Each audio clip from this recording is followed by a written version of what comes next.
A sniper shot William Goebel on January 30th, 1900, after the disputed election of 1899. Republican William Taylor won the most votes, but Democrats claimed voter fraud, and the General Assembly declared Goebel the real winner.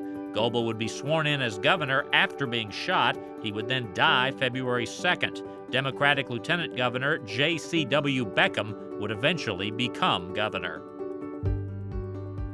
First Lieutenant Carl Henry Dodd of Harlan single-handedly destroyed a machine gun nest and a mortar position during fighting in Korea on January 30th, 1951. Later in the year, President Harry S. Truman would present Dodd with the Congressional Medal of Honor.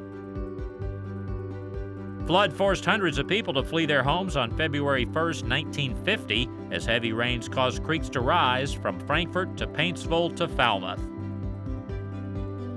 The Ford Motor Company opened a plant in Louisville on February 2, 1925. 1,000 employees made 400 Model Ts every day. The plant moved to a bigger location in 1955.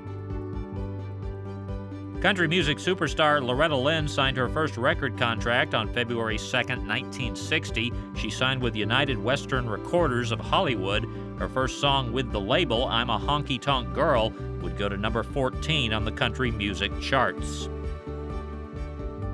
Louisville druggist John Colgan died February 1, 1916. In 1873, he mixed chicle, balsam tolu extract, and powdered sugar, and in the process, invented flavored chewing gum. And those are some of the big events this week in Kentucky history.